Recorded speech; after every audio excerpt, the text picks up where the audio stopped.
And we are live. Hey guys, how is everything? Hello. What's going on? Welcome to the green room. I thought I'd wear green again, so. I'm- No, I'm really excited that you could join for this one because obviously it's such an important topic, talking about the portrayal of females in the media, and I just love all you ladies. So, anyway, Hannah, you do your thing. She has the best intros, and then we can get to our little combo. Welcome to the Green Room. Starting out with Jenna Andrews. Jenna is the founder of the Green Room. Jenna is also a Grammy-nominated and platinum singer, songwriter, vocal producer, and executive producer for artists such as BTS, Benay, Noah Cyrus, J-Lo, Little Mix, and Drake, to name a few. Jenna is also the co-owner of 27 Music Publishing with Barry Weiss and Sony ATV. Hey, Jenna. Hey, Hannah. Next up, we have Tracy Pepper. Tracy Pepper is a veteran media coach and certified life coach who empowers individuals in the public eye to be more confident and compelling. While over the past 12 years, she has honed her powerful blend of media and personal coaching while working with some of the biggest musical artists in the world, as well as high-profile executives and visionary entrepreneurs. Tracy is also a professional life coach who is certified through the International Coaching Federation and the Coactive Training Institute. Tracy's company, Tracy Pepper Coaching, is founded on her belief that you can't separate how you show up to speak publicly from how you feel about yourself. Her work looks at where her clients' emotions, fears, and limiting thoughts are impacting their communication, and in her life coaching practice, their professional and personal relationships. Tracy is also a former journalist and senior editor for Spin Magazine and has written official bios for artists such as Madonna, Katy Perry, Sia, Christina Aguilera, Camila Cabello, Charlie Puth, Kesha, to name a few. Welcome, Tracy. Thank you. So basically a badass bitch. Badass bitch. That was And such a last- long intro. You've done it all. I'm like It's mortified worth it. by that long attention-grabbing intro. Okay. It's worth it. And last but of course not least, we have Olivia O'Brien. Olivia is an American singer and songwriter. She rose to fame in 2016 after collaborating with artist Nash on the single I Hate You, I Love You, where she wrote and featured on that single. I Hate You, I Love You also peaked at number 10 on Billboard Hot 100 charts in the US and number 1 in Australia, resulting in a recording contract with Island Records. Her debut studio album, Was It Even Real, was released in April 2019. Olivia's single Jocelyn, apart from her EP, The Results of My Poor Judgment, was popular on TikTok and is another one of her well-known songs. Olivia's latest release, Now, is available at this moment and was unveiled in early February. Welcome, Olivia. Hey, thank you for having me. And this is And then what about your dog? Is this a girl dog? a boy. His name is Dexter. He has really bad anxiety. And since like quarantine and everything happened, I've been spending so much time with him that if I leave him alone for 5 minutes, it's not having it anymore. So he's just I love it. I mean, we love when dogs are on the episode. Me and Hannah we want to get our dog too. we need a dog. Dude, it's so funny though. I feel like we are like their emotional support animal too. Oh, I'm definitely a support animal for sure. By the way, because I feel like it's cutting out a little bit. Oh, it is? A little bit for your audio, but I don't know if mine is. If you're on a phone, Jenna or Olivia, lift up the phone. Chances are the speaker is covered. Is that better? Yes. Okay.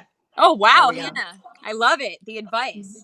Anyway, I just wanted to honestly just have an open conversation with you guys about, just how you feel about, your experiences with being treated, how you've been treated in this industry, and really just, for people watching and listening, just to be able to help give advice to maybe navigate what people are going through, as women, whether or not you want to, we spoke about this yesterday, but whether or not you want to be a female executive, an artist, or, it could be anything throughout the entertainment industry. But, Tracy, I know you've had a lot of experience with that. So maybe you can speak some wisdom on your experience working in our business. Do you want me to start with that, or do you want to start with? Yeah, I would love for you to.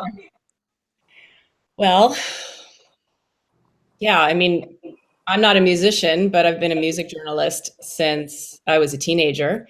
And I remember that most of the people who wrote about music were men, and wondering if there was a way that if I'd be allowed to do it, if I would be taken seriously doing it.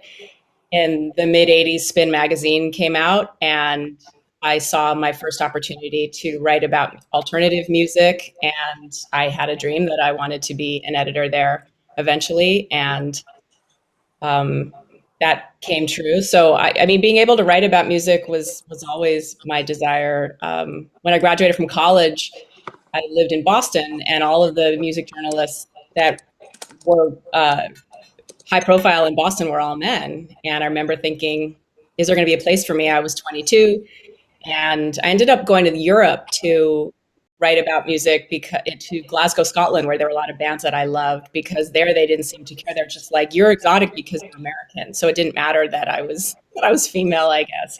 So I had to leave America in order to actually start doing this. But Wow.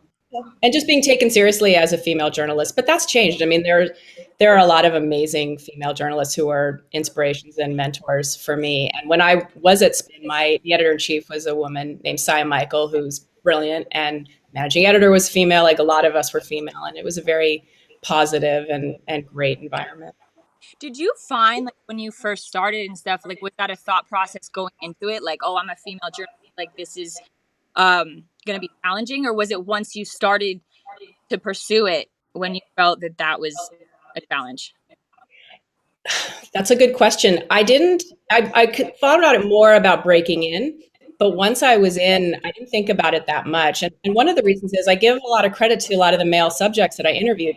They liked talking to women. Yeah. I remember I did a feature on Ben Folds 5 when I worked at Spin. And I remember Ben telling me, like, and I interviewed Dave Matthews very early on, and both of them they said, we prefer talking to women because it's when they get in with a guy, they feel like there's some weird competitive energy going on, and they just found it refreshing. And I didn't feel like the male artists didn't take me seriously. It was kind of more just it was a boys' club as far as the editorial staffs of, Rolling Stone is a very male-dominated workplace environment. It's really hard to be female and work there, and I give a lot of credit to women who do. But it's just, it wasn't, but I wouldn't say it was the artist so much. I don't think I didn't experience that, but I know that there are other female journalists who have and had unspeakable things happen, and being propositioned, and people assuming that you're there, because you want to sleep with somebody in the band, and, just that kind of stereotypical stuff. So, and how do you feel like you personally navigated that? Is that just like, I just didn't take it. Yeah. It wasn't what I was there for. It's like, it's not happening. No, I love that. I mean, that's the thing. You just can't take it. That, I think that's the number one thing to remember, is just to be able to make sure that you're taking care of your confidence, like, obviously, that your mental health, and making sure that you're actually checking yourself, because those are the ways that you're going to be able to ignore all the noise, Yeah. Olivia. I also, like I said, I was lucky to be supported by female mentors, and they walked me through a lot of things. Yeah, no, I mean, that's definitely key. I mean, that's why I keep great women in my life. I mean, that helps a lot, because it's like you learn to trust certain people. And I think that's really key as well, because they end up inspiring you and making, to make the right decisions on how you want to move. What about Olivia, as like an artist, especially coming in at 16? Like, what was that experience like? Do you ever feel a certain type of way about being a female? I mean, it definitely, like, my pretty much my whole team when I started, like, my lawyer was the first person on my team, and then my managers were 2 guys, and like the head of my label was a man. Everyone, there was just so many men around me all the time, and I was literally like a 16-year-old child, and I had no idea. I just had no idea what was happening. And then a lot of times I'd go into sessions, all the producers are men. That's why I really love that all-female She Writes, the writing camp that we did, Jenna, that's where I met you, right? Yeah.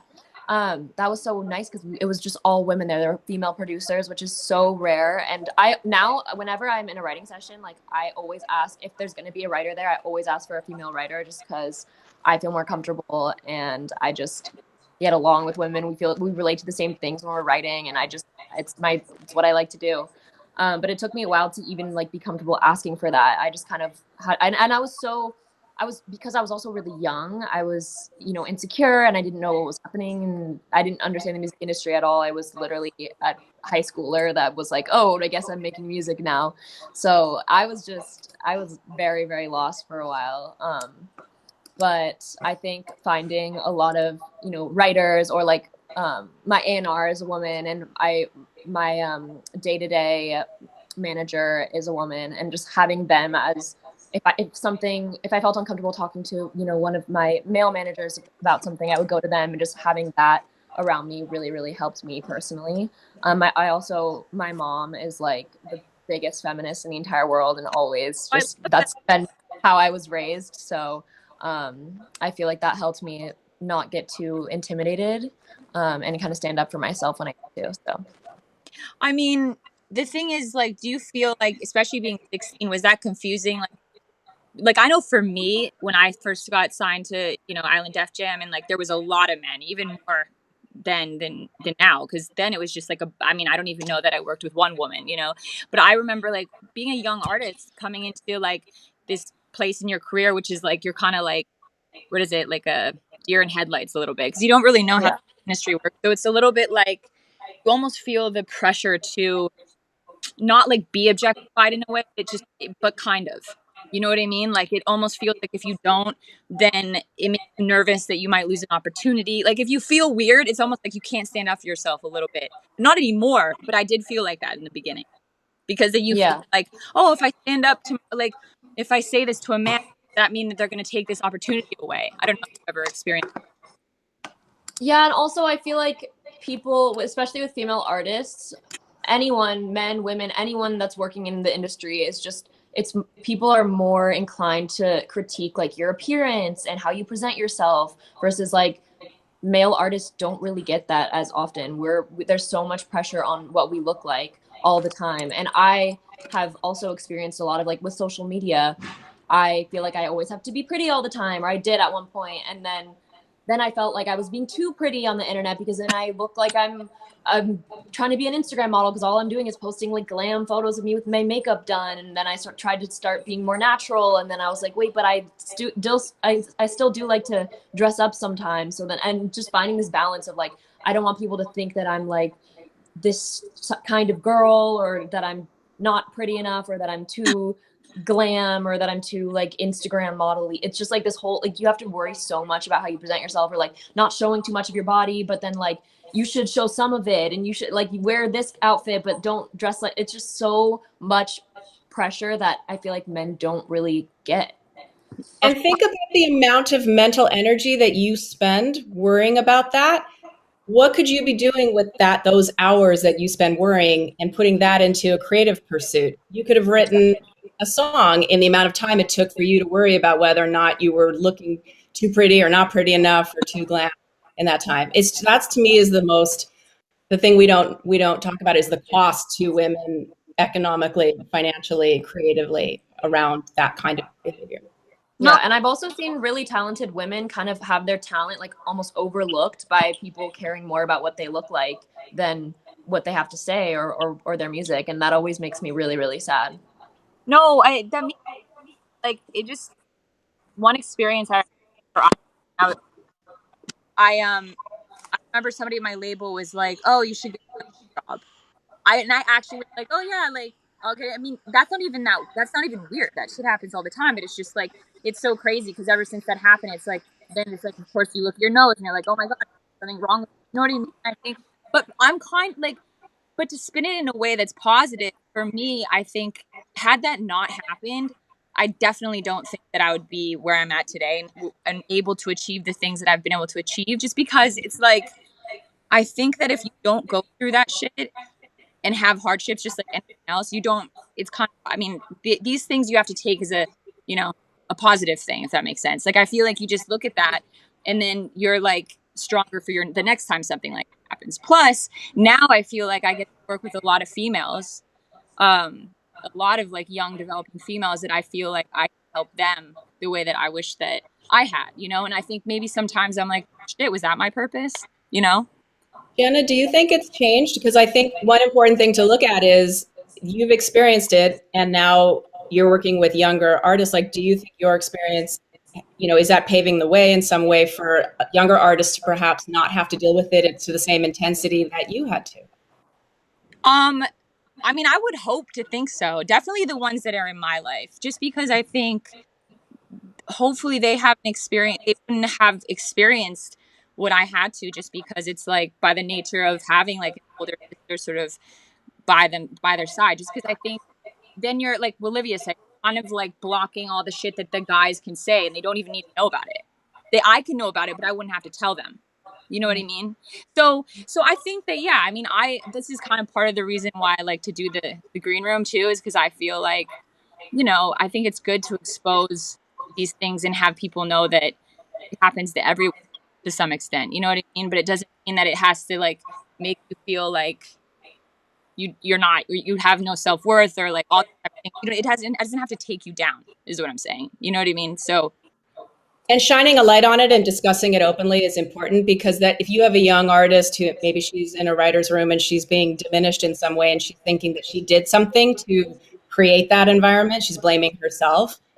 If she knows that it happens across the board to so many other female artists, then perhaps she feels less alone and isn't taking it on as it's her fault, she did something wrong and that's why it's happening. So I agree that shining a light on it and talking about it openly in a productive way is part of the solution. yeah, totally.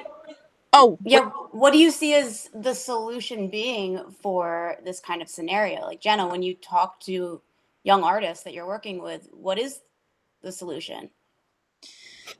The solution to me is being able to give techniques, I think, to be able to deal with it. And like we talked about this yesterday. I think that we all should probably share. I think it'd be really good for people listening to share what we do to help, what helps you get up in the morning and keep going after people try to bring you down and bring you down. Like, you know what I mean? Like, I don't know, Olivia, do you have like a self-care routine, things that you sort of do to help, push that shit out?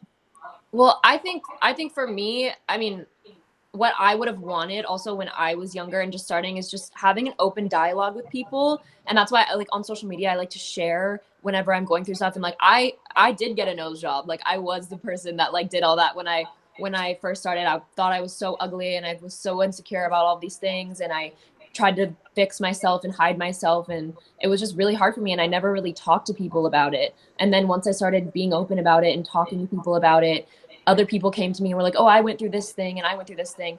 And just being able to talk with other women about that, just you realize you're not alone, and you learn from them how you can deal with it. And then you also kind of have the confidence if you get into a certain situation where you can be like, no, I'm not putting up with this because I don't have to, because other women have gone through the same thing and they didn't put up with it and I don't need to do it either.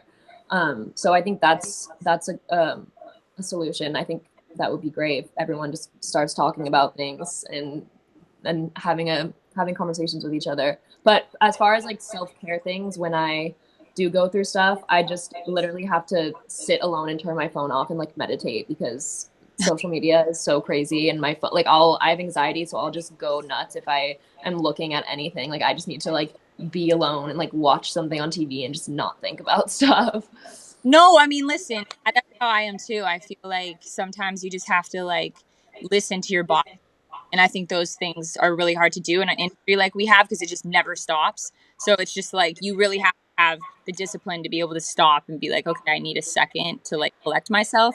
But I do think that it's important to have those key women in your life that you can really, look up to. It doesn't even have to be someone older than you. You can still look up to them, right? And it doesn't even have to be someone that you personally know. Like even if it's just like as simple as us talking about this stuff now, or like talking about it on our Instagram stories and just like spreading information, like sometimes that's all somebody needs to know that they're not alone. And that's what I've realized. Like I'll get DMs all the time from people telling me that I help them and help them realize certain things about themselves, or help them be confident, or inspire them in certain ways just by sharing stories. And like that means the world to me. So no, exactly. That's literally why I think it's so important to do, like, to be so raw and open. I mean, some people aren't comfortable with it, but I think the more that people, like yourself, that have like, obviously that has the attention of people watching, and you want to inspire people to be able to not feel like it's just a brutally superficial world. You know what I mean? Like you want to,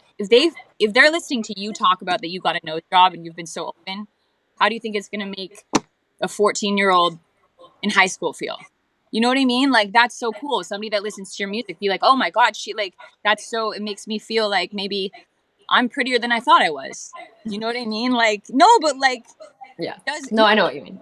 Because no, but I mean it in the sense that like when people, I think everybody wants to change something, is what I'm trying to say. Yeah, and people look at women and think, oh, they were born that way and they look so amazing and they look perfect all the time. And like, I'm always the first person to say like, no, it's not the case with me. Like, it hasn't always been like this. It took me a while to get here. No, but also like, it doesn't, whenever people ask me about plastic surgery and all that stuff, like I'll always say, don't do it. You don't need it. Like I was 16 when I did it, and I was so insecure. I used to get bullied in school for my nose and for the way I looked, and I knew that right when I started my career, I was gonna have to be on camera all the time, and I was like, I do not want to deal with the bullying. I can't do it, and I was not in a place where I could, so I changed it. But if I could go back now, like I don't think if I had the confidence that I have now just in myself and not having nothing to do with the way I look, just with who I am, I wouldn't want to change anything about myself. And now I look back and I'm like, I find myself pretty back then, but I thought I was literally hideous. It's all about the way that you see yourself. And yeah, you can get stuck down the rabbit hole of like, oh, I could change this one thing, so now I'm going to find something new to hate about myself and I'm going to change that. Like that's the cycle. It never ends. So once you start, like who's to say when you're going to stop? And that's what's scary and dangerous. So I always tell people, like, even though I did it, don't do it.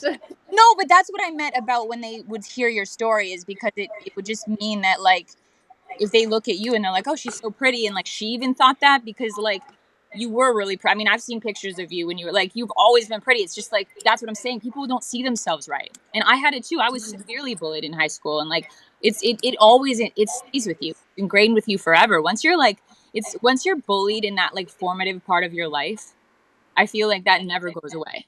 And especially now, social media and stuff and all the pressure and people, it's like you can say or everybody can say all they want, like, oh, I don't pay attention to social media, I know it's fake, whatever, but everyone does. Yeah. I mean, like it's all altered. It's altered, but I just think that like even if we sit here and say like, hey, you know, we try not to let it bother us because we know what it is and what the reality is, it bothers everybody because we're just human. No matter what, you can push it as much as possible, but it's also going to bother you to some extent. You know what I mean? So I think that it's really important for people to speak up, especially in the public eye, because I think kids growing up and even younger, Tracy, I know we were talking about this the other day that I believe you said you worked with like a 10-year-old, right? At some point. Yes, she was in a group of sisters. It was a whole family that I worked with, ranging in age from 10 to 16. But I remember sitting with this 10-year-old and just feeling really protective and emotional about it because of what I knew was coming her way. And if you don't have at that age, you don't have the self-awareness to understand what's happening. And listen, a lot of my clients are young, and a lot of them are young, under 18, and there is a lot of pressure. I think social media has amplified it a lot. I think the key, if you're talking about solution, is also to encourage, for you guys, the people who follow you, to not look to anything outside of yourself for validation. Right. That if you're constantly seeing where we're not good enough, where we don't measure up, and what I see in my media coaching practice is where my clients struggle with depression and anxiety, which leads to addiction for many people, is this feeling that they're just not good enough and they never will be. And so when we stop looking outside of ourselves for proof of that we either are good enough or that we're not, there's more peace and ease that can come. And what I tell people when they're out there promoting themselves is, what if you were to look at this interview or this post, rather than it being about you, as an act of service? What do you want to tell people? Where can you inspire them? Where can sharing your story help somebody else? And what that tends to do is it takes the focus off of them perfect and puts it more on outside of just, where can I help? Where can my vulnerability be? Where can I model that for others to give them more permission to show it as well? And if more people could do that, then I think things would get better. I hope. Yeah, and I feel like a lot of times people looking for validation outside of themselves, especially women, it happens because society likes to pit women against each other, like women that are in the same industry. Everything, they try to make everything into a competition and compare people and say, oh, you sound like her, you look like her, whatever. And that's created this whole dynamic of like, you see someone pretty on social media, and instead of saying like, oh, that girl's so pretty, like I'm pretty too, you just think, oh, why don't I look like that? Why don't I have this feature? And like other people are probably looking at you saying the exact same thing. It's just like, we can all exist within the same space, and it doesn't have to be a competition. We can all thrive, we can all be successful, we can all be beautiful, and there's no limit to that. And I think people tend to kind of overlook that, and that's why people compare themselves, especially women. Olivia, what you're referring to too is there's a scarcity in terms of how many women are like allowed to succeed. I mean, you think about radio, like in the 90s, right? When the Lilith Fair thing was happening, I remember Sarah McLachlan talking about, oh, they couldn't play me because they were playing Paula Cole, or couldn't play, Fiona Apple because that slot for one woman. That was it. And so there's so much scarcity. So women are being pitted against each other, I suppose. They don't want to be, but it's like this paradigm that's been created for resources, for attention. And the truth is, women, at least public facing, rule the pop charts. They really do. But when you think about what goes on behind the scenes in the industry, as far as representation and, A&R departments and record labels and, production and the technological aspects of this industry, there's more scarcity. And so that creates that need to kind of, perform in a certain way that's very unhealthy. Yeah. And like thinking about pinning women against each other as well. The issue is like, especially in our business, on the business side, like you bring up, I think in a way, because it's such a man's world, it's almost like the woman has to become a man. Do you know what I mean? And it's just like, it almost dumps down your femininity. And I think that's so unfair. And I do think it's changing. I definitely think there's been so much growth, but that's a major factor. Because if a woman acts like a woman, even, okay, listen to this, as simple as Olivia, even like, I don't know if you would even have noticed yourself doing this as like a young girl coming in the business, but almost like young females, it's almost like you have a lot of times feel like I need to hear that from the man to know it's real kind of vibe. You know what I mean? Like I've seen it down like that. Or you feel like you need to kind of be a part of the boys club. Like what I've noticed about not even just in music, but successful women in general is like, especially if it's a male dominated industry and there's like one or two women in the room, people are like, oh, she's like one of the boys, like she's not like all these other like they compare them to men, and like the women that they respect and that they've developed that like professional respect for are they almost treat them like they're one of the boys and like some kind of a man. And like if they associate femininity with like being weak and not being able to not equal, and it's crazy. I've noticed that so much recently. Me too. Right. What qualities do we value? We value, like, what qualities does society value? Strength and, whereas women's strengths, empathy and curiosity and intuition are valued as less than the qualities that we associate with men. Even in like relationships, I feel like with guys will be like, oh, she's not like other girls, like she's not like the other girls, like she's like that's a good thing. Cool. Yeah, it's like that's such an insult to me. I hate when people say that, because I'm like, women are amazing. Like women are all we're multifaceted. We can be anything we want to be. Like there's no like and associating any kind of femininity with negative connotations, like that's just gross to me. It's very deeply ingrained. I'm not sure that even men are aware of it. I think there are a lot of well-meaning men who probably speak like that without being aware of it. So I think it's unfortunate that the onus is on women to point it out. I'd love to see more men also become aware of this and point it out with each other, because that's where things will really change, when men start doing it differently. But thank you for bringing this up, because this seriously exactly what you just said. There is so many good men. It's not like we're sitting being like, of course there is, but it's just so hard for them to understand. Like, for example, I've had men in my life that I respect so much be like, why didn't you fucking like yell at this person? Or why didn't you fucking like whatever, like do that, like stand up for yourself in a way like that wasn't, they're like, oh, you were being soft, for example, right? But guess what? If I did what they did, if we did the same phone call, the man would be like, oh yeah, bro, I got you. Yeah, you got it. And if it was me, it would be like, oh, she's emotional, or no. Or she's a bitch. Oh, She's difficult. Yep. Aggressive. And it's so fucking crazy, and the fact, and it still goes on. It's literally happened like to me even like twice this week. So I'm not even gonna lie and say it doesn't happen. But what we can do to make a change is talk about it. Because before, I would just be like, I would just go into a hole and be like, oh my God, like I must suck. Like, you know, it's just like that self-deprecating thing. But I think if you actually stand up to them and be like, do you understand what you just did? Like, and even just bringing it to their attention, because like you said, like a lot of time they don't know. Even I didn't know for a while. Like it took me a while of noticing certain behaviors and recognizing things in people and in society to even make that observation for myself, and I'm a woman going through it. So men are a lot more disconnected, and it's ingrained in society. It's a part of the patriarchy. It's a part of literally everything that we do. So how are they supposed to know that it's wrong if someone doesn't like bring it to their attention? And I'm sure some men have figured it out already, but a lot of them haven't. yeah, and they just don't. Here's the thing: they can't relate. They've been, and I've talked about this with guys. I've this because I literally I can't help but like purge it now because I can't take it. Like this shit is like not cool. You know what I mean? And I'm at this point of my life willing to just like cut off relationships, and I think that's really healthy too because I don't want to be treated that way. You know what I mean? And it's like if that man's not going to understand what the problem was and be able to adjust the behavior, then you shouldn't even be fucking with them. Do you know what I mean? Yeah. I think you have to, as women, we have to discern what is a lost cause and what is worth trying to extend the hand of dialogue, the olive branch of dialogue. Because I don't mind having a conversation with a man about my experience as a woman that they may not understand if that's going to lead to more understanding and awareness.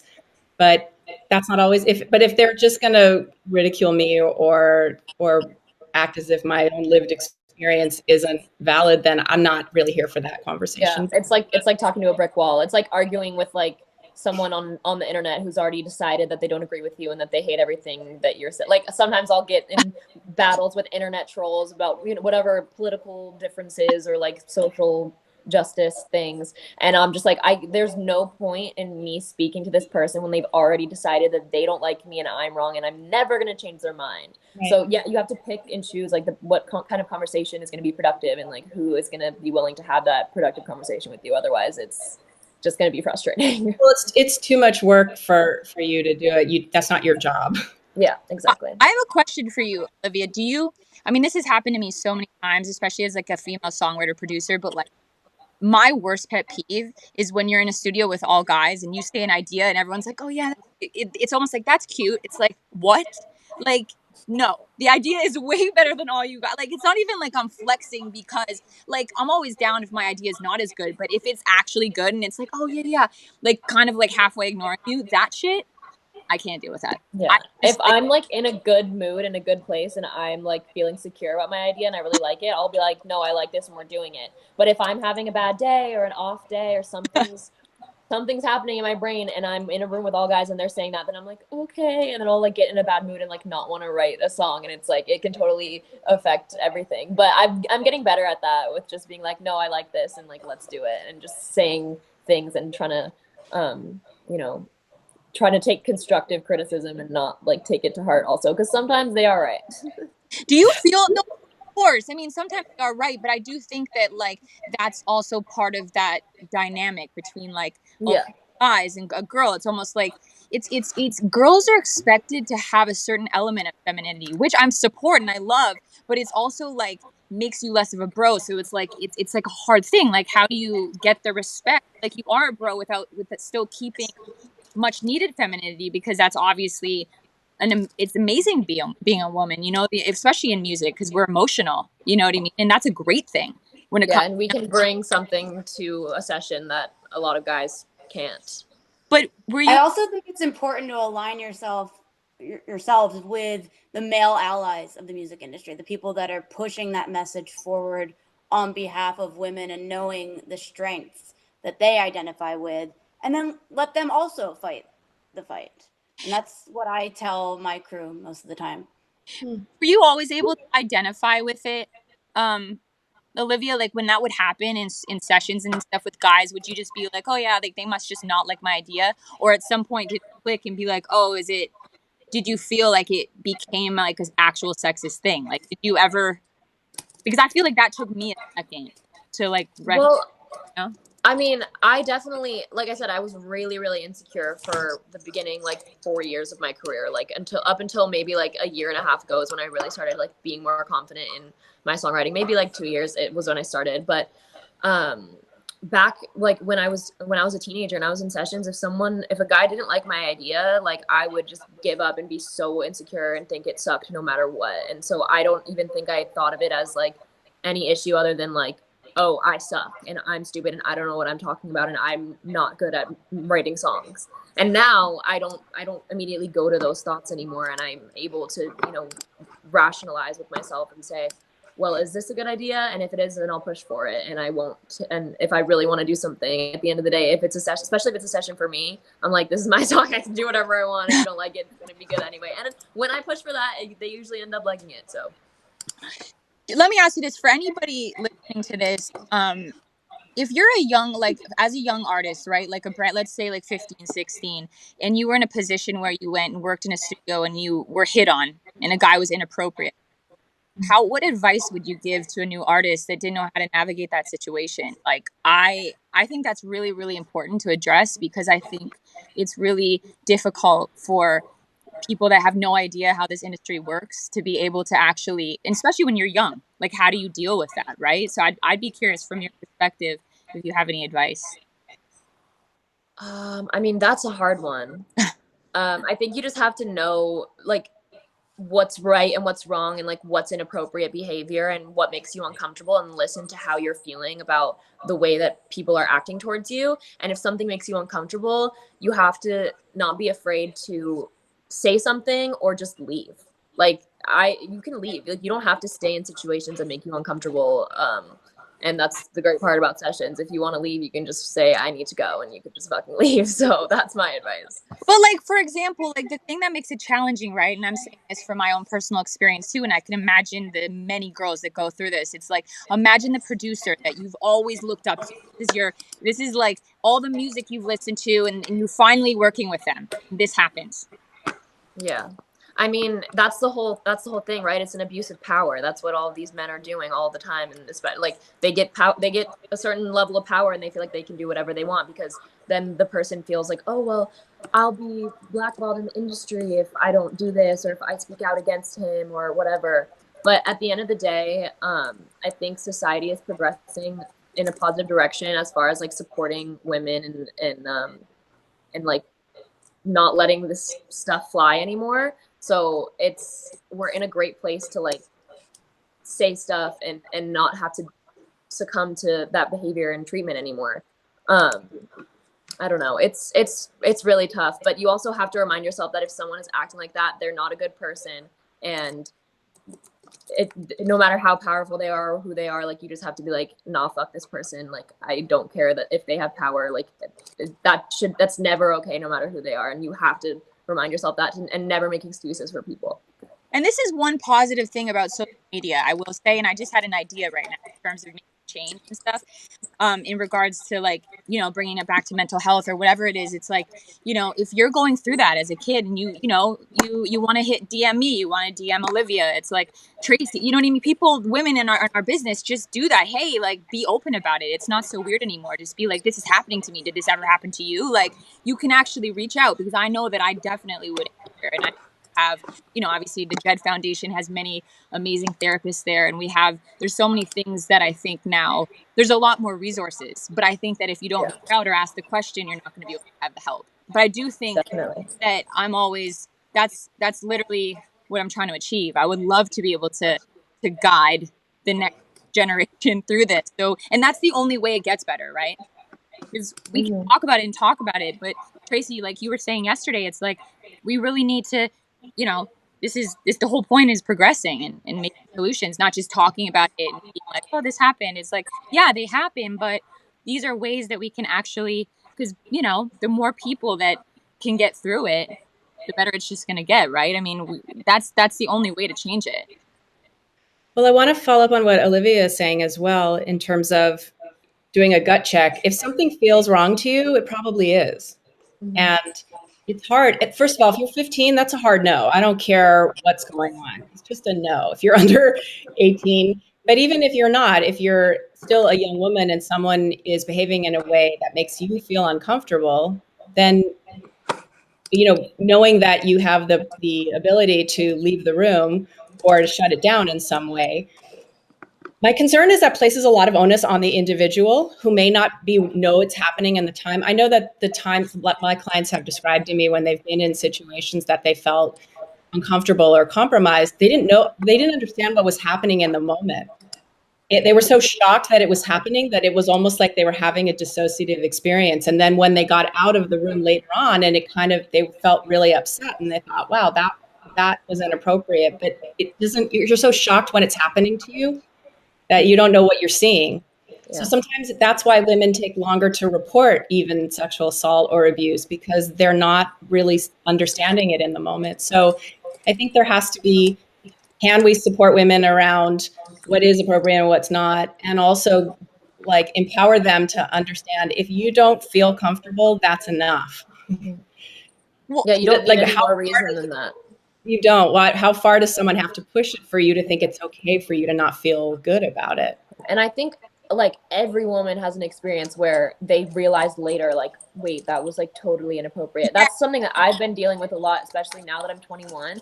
I'll look back at like when I was like 16 and 17, I had guys in their like mid-20s that would like hit on me and like all this, and it just all this stuff. And I was always like, oh, I'm so mature. Like I must be so mature and awesome that all these older men want me. And it's like, no, they're just literally creeps. And I was not mature at all. Now I know that now that I am a little bit more mature, that I was definitely not mature back then. And it's just so crazy because I would have never even realized, because I was so young and inexperienced in life. And I think it's important to, teach people what that feels like. Like if you're uncomfortable, that's enough. That's enough to want to have to leave. Like you shouldn't need any more excuse than that. And people can't tell you like, oh, well, that was all in your head. Like if you felt it, and that's enough. And let's also make sure that while we're saying this, that we're not putting the blaming, like making it women's responsibility. Men need to stop doing that shit. Yeah. So, right, like accountability is really important. Yes, young girls need to be aware of how they're feeling. And also there's no shame if that happens to you. You didn't ask for it. Because we've all been there. It's the saddest thing ever, but it's so true. Like that's why but that's why to be comfortable enough to like reach out to somebody you trust. And that's really it. Because if you are, and like if you don't do that, you're just going to be, the same things are just going to happen and happen. Because even like when this stuff happened to me at a really young age, with older men, it was like, I was so embarrassed. I legit was so embarrassed to talk about it. Because the thing is, I thought it meant that I wasn't talented. I actually did recognize it. I very much recognized what was happening, but I treated it like, oh my God, if I tell anybody, everyone's going to think I suck. And the only reason they want to work with me is because they want to sleep with me. You know what I mean? So I didn't even tell my parents, because I was literally like so afraid. They'd be like, come back home. You have to move back home. So I would just let it happen. But you can't do that. You have to tell somebody. Otherwise, you're not going to know what's happening. You know what I mean? Because of course you're not. It happens to everybody. I mean, it happens to like the most fucking talented people in the world. So it shouldn't make you feel that way. Now that I look back, I'm like, how could have I thought that? But I did. But then we need to create power structures where women aren't punished for speaking up. Because those girls, like, had you spoken up, would opportunities have disappeared for you? Yeah, they probably would have. And will that happen now? Yeah. So where can we, as a system, try to find ways that there isn't repercussions for having a voice and speaking up and calling out inappropriateness? And that's a tricky thing to solve, but I think that's what we need to look at as an industry. As an industry, for sure. I think, we were speaking about this yesterday too. In terms of our industry, I think it's really helpful to get in-house therapists at labels. Obviously this is just within our business. I think that, we have to think about all women going through it, but in our particular industry, because obviously, musicians really do struggle with that as well, just because they're in the limelight. and that's, you know, that's your job. So in some ways it's like you're expected to look a certain way, but you also want to have respect. So, and even on the business side, you're kind of like, it's kind of weird, this business, because everybody is like, it's so smoke and mirrors. Everybody is that way, right? But imagine you could have an in-house therapist that even if you did feel ashamed, they had to call all the artists in the building to check up on them. You know what I mean? Even if you didn't want to be checked up on, you're like, how are you? And that would be amazing, because I bet you anything, like 60-70% of the artists going through shit don't even, you know, either don't want to talk about it or, you know, put it aside, don't have the time, all these type of things. So I definitely think that's something that we should collectively try to do. I think that could really change a lot. And therapists also will know kind of like what questions to ask. Like I said this yesterday, but like, it's almost like having like a human resources department, like in a label. Like if they suspect something's going wrong, or like even just checking up, they know how to ask the questions to maybe bring something to the attention. Like like Tracy was saying, like sometimes you might not know that something is even happening until later. But if there's someone there to kind of guide you and talk to you and not judge you and literally legally be required to not share this information with people, and just be there to support you, they'll know how to help you and know how to kind of get you to even come to that conclusion. If you don't realize what's happening, like it can be helpful in so many different ways. 100%. I definitely think like this is something as a bunch of females in our industry should start doing, the same way songwriters are fighting for their rights. We should be fighting for this in label, like for real. I think it would change a lot.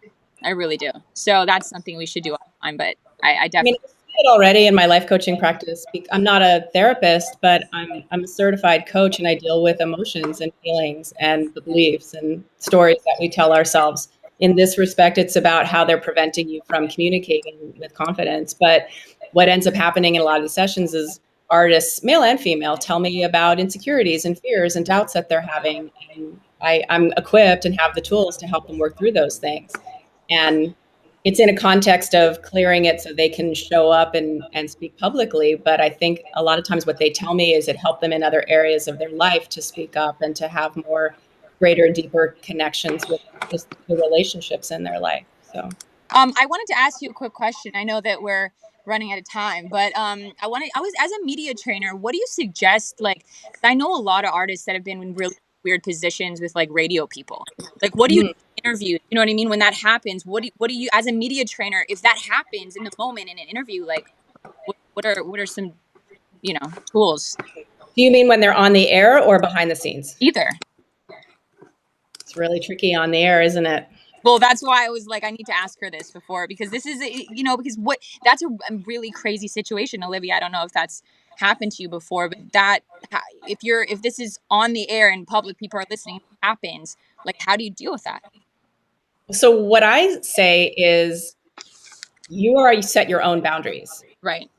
You know, I have clients that write very personal songs about really difficult things that they've been through. And then they go to a radio interview and it's 8 a.m. and the male DJ is like, so tell us about this assault that you blah, blah, as if it's not this traumatic experience. And just because they've written about it in a song doesn't mean that it's appropriate to ask about it in a radio interview at drive time.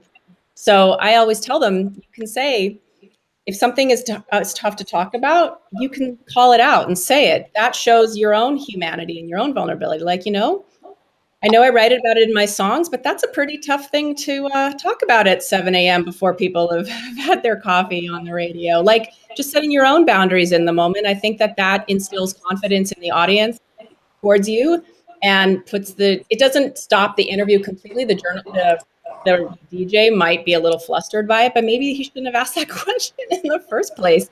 We all need to be accountable. Media needs to be accountable for what they ask artists.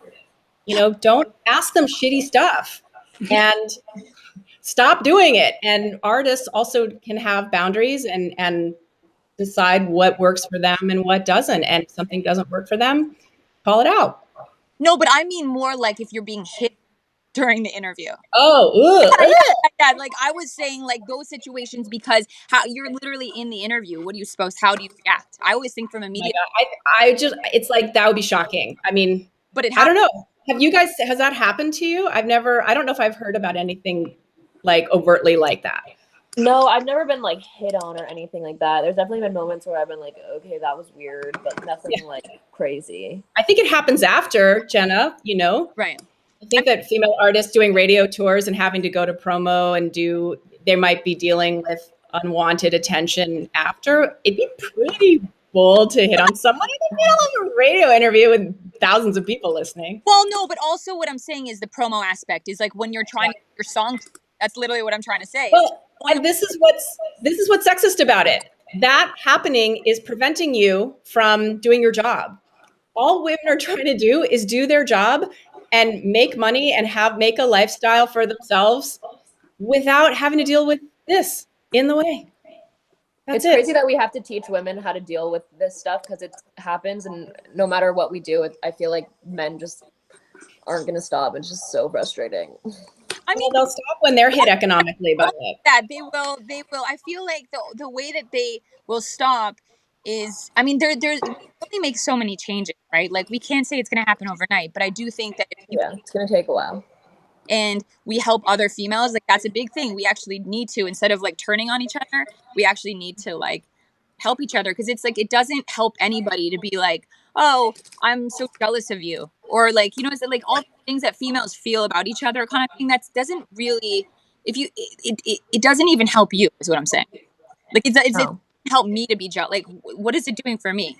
Nothing. It's making. But that comes from we each doing our inner work on ourselves to be okay with ourselves and not seeking external validation. I think when we're not comparing ourselves to other people, we feel better, and that's a process that everyone has to walk on their own, and that goes for men too.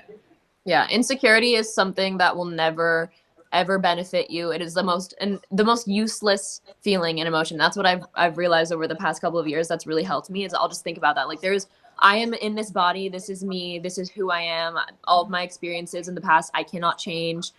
And there's just zero reason for me to feel insecure or to hate myself. Like this, I don't need to be obsessed with myself. I don't need to be in love with myself. I just need to be okay with this, because this is me and this is who I am. Like that's all you need, honestly. And you'll stop comparing yourself to people and you'll stop feeling like that. And it's really helped me just telling myself that. I really love that you said that. And I also think like one thing that's important to have is to find something that you really love, like a passion. Obviously, music, it's music for us, but it can be anything. And I think I genuinely believe music saved my life, because when I was bullied or went through an eating disorder, when I had music, I felt like I had a purpose. Humans need purpose. They need to feel like you're achieving something, right? It doesn't even matter. I could go out and play a game of golf, but if I was happy with, it doesn't matter if it was my job, but I played golf and I did a good job. Maybe I don't even play golf, but bad example. No, but you know what I mean? When you go learn something new, like that actually really does help so much, right? And I think that like if you go through something like that as a woman and you feel deflated, go learn something and be like, dang, I'm actually a fucking badass. And I think that inner confidence will, even though we can't, necessarily change all the men and all the perceptions, because we can't do that overnight, we can change our own selves. What you said, Olivia, I think if you change that, that's going to make you a lot happier and a lot more confident and make life a lot being a woman. And you'll take less shit from other people, and then it'll just have a domino effect. You'll help other women around you and inspire people to do the same. I mean, that's all we can hope for, right? Literally. And no, but seriously. And I think that I've learned that so much. And I think that it's almost like it feels like you learned like a magic trick. You're like, oh, fuck, where was this the whole time? I do feel that. Like sometimes I'm like, wow, I feel like as soon as that clicked, all those things we talked about, whether it's being hit on, whether it's feeling deflated, whether it's like, not being invited to something because I feel like I'm or whatever, my idea, all these things, I feel like I'm so much more confident in all those arenas that I can stand up for myself. No, it's not true. Like, I don't feel like bad. I don't feel as bad in those situations anymore because I know what it is. I would add to that, Jenna, that there's like having a purpose. I mean, that's what coaching is. It's about helping my clients find purpose in their lives. But I think the other piece of this is being of service to others in a healthy way. I'm not talking about codependency. I'm talking about where your act of service is about, it's not to get, you don't give to get, you just give. And I think for you doing this podcast and speaking about mental health and connecting it in the industry, to me, that sounds like service for you, and it's giving you that's giving you purpose. And so perhaps you're spending less time thinking about, what do people think of me? Do they like me, think I'm pretty, think I'm talented? Because you're just not obsessed with that, because you're more outwardly directed. Oh my God, 100%. That's exactly why I wanted to do something like this, because I feel like a topic like mental health, everybody goes through it. So sort of like it's so cathartic for me, and I feel like it's been really healing doing it and putting time into something that feels more selfless. Because at the end of the day, like, we spend all this time writing songs about these experiences that hurt us, right? And we're so lucky to have that, because when you write a song and it's one of those songs, it's like, damn, it really took me out of this bad place, right? And I think that for people watching or hearing that, to be able to be like, wow, everybody's going through it, like literally. Two, just being like, okay, cool, let me find a place where I can put my emotions. And that really does help. And it's something that I feel like I want to continually say, because I think, like, every episode is like manifestation. That's what it is, right? That's literally what we're here for. And if you manifest these things, and honestly, as powerful as this is, like, if you were in the studio one time that happened to you, and you felt like, oh, nobody liked my idea, and you manifested the shit out of being like, everyone's wrong, you watch them turn around and be like, yo, that shit was fire. You know what I mean? It's just like, I feel like we actually have so much more control, but it comes from confidence. Yeah. And telling women to be confident, they're just going to, how do I do that? We need to, like, what is that? How do we foster that for others? Part of it, I think, is modeling it ourselves, and wherever possible, acknowledging where the challenge of that can be, calling out the causes that lead to lack of confidence. So, but it's an ongoing dialogue. Yeah, the most important thing, I think, not placing your validation on people, and just trying to, be that for yourself. Yeah. Okay, wait, this is great, you guys. I fucking love this. I love talking about this stuff, because I really think that, I mean, like, I always come out of it just feeling so much better. And I think that this is a step, right? Even doing these conversations is going to help people, I think. So I really appreciate your time. But should I try this fan line thing before we Jenna, before we all have to part ways, we are giving away our next Taylor guitar, and we want to give our code to enter to win a Taylor guitar. Jenna, what's the code? I don't know, Olivia, what is it? It's Sociopath, which is out soon. I don't even know if I'm allowed to give the date away yet, but soon. Okay, soon. In the next month? Can you tell us that? Yeah, in the next month. Okay, guys, so did you hear that? Sociopath. So we're going to do it's going to be up for 3 days, so you have the chance to win a guitar, and Olivia will sign it, and it's a badass guitar. Maybe you can learn to play guitar. Wait, I'm going to try to do this fan line before we go, just because, let's see. Oh my God. Okay. Jenna, I'm going to step out so that you can let a fan in. This was such a great conversation. Thanks, everyone. Thank you. Bye. Let's see. The fan line is open. This is so funny. So they just like call and then it's audio only, or what? I guess so. We'll see. I mean, I've literally not done this before, so I don't even know if I would know. This may not work out, but let's see if anybody. This is so funny. The silence. Guys. Hey. I'm like, it says waiting, so I don't even know if that means. Let's see. Guys, I don't know if this fan line thing is working. All right, you know what? Fuck the fans. Love the fans, but this fan. Good try. All right. Well, we tried. Wi-Fi. But no, thank you guys so much. I really do appreciate this, and I think it's gonna help a lot of people. So I'll be posting it to Spotify and Apple, the episode, as well as obviously it's staying on YouTube. And then wait, there is one fan. Let's see. Oh.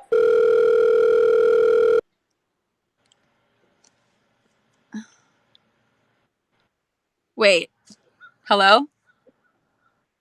Oh my God, this is so confusing, guys. Okay.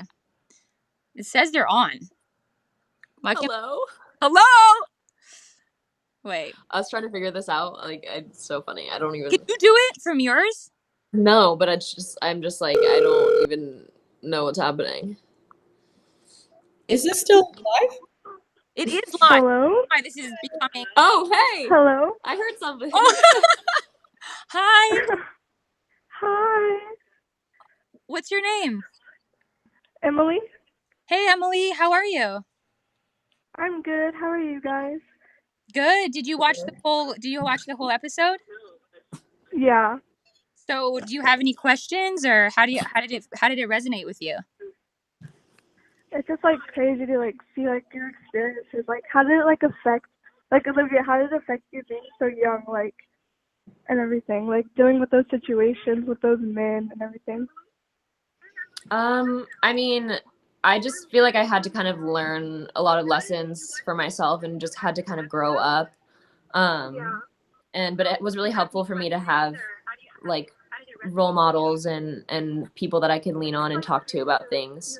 But I feel like a lot of times I didn't even realize what was happening with me until after I had already kind of grown up a little bit, and I was able to reflect on when I was younger and look back and be like, oh, I was feeling this way because of that, or I was really insecure and that's why I acted this way, and all of that stuff. So I think it's just kind of all been a learning experience for me.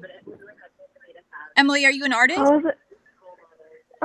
No. I like learning about like the music industry. Like maybe I don't like write or sing, but I'd love to be like maybe a producer or in that business. That's cool. That'd be awesome. I love that. How old are you? I'm 16.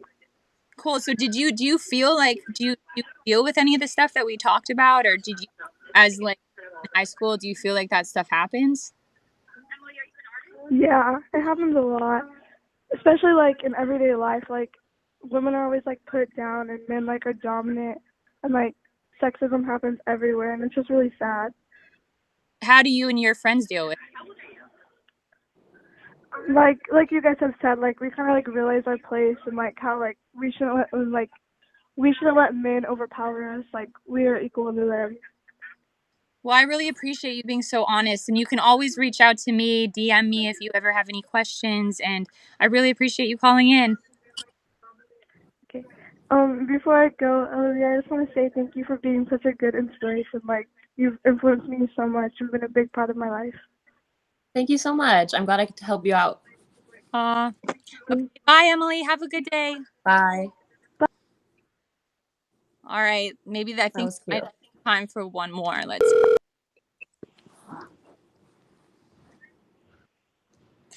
Guys, this is a very confusing thing. I love that young girls Hello? are like recognizing. Oh, Hey. Hi. Hi. Hi, am I interrupting? No. Of course not. We're interrupting. What's your name? What was that? What's your name? My name is Gabriella. Oh, hey, Gabriella. Oh, I see you. I've seen you writing on this. Did you get to watch the? Yeah, I've been like being part of the conversation by writing, I guess. Aw. Well, how are you feeling? What did you think of the episode? So I loved the episode. It was so nice to feel understood in a way, even though I wasn't talking to you directly, but it just felt nice to know that so many women are having similar experiences, and I feel empowered, I guess. And how old are you? I'm 27. Oh, you're 20. No, I mean, listen, it's like, I love it because I feel like we all go through it, right? I'm just curious, like on every level, everybody, that's kind of the point of the conversation. So do you have any questions? Yes. So it's kind of specific, I think. Okay. It has to do with social media. And just recently I started to promote my Instagram, and I'm getting flooded by messages all from men. And it's like overwhelming, saying generally sweet things, but still kind of creepy things. And so, like, does the algorithm pick up when I don't answer? And does that affect us negatively? No, it doesn't. You just have to ignore those things, especially if they're creepy or making you uncomfortable. You don't owe anybody a response if they're messaging you. Don't even worry about that. Yeah, I think that you have to just be, I think, again, just always following your gut, and anything that feels wrong, you're not going to feel good about ultimately anyway. Are you an artist yourself too? Yes, songwriter. So do you feel like, is that why you feel the pressure to answer, or is it just because you don't want to affect your numbers on Instagram? A little bit of both.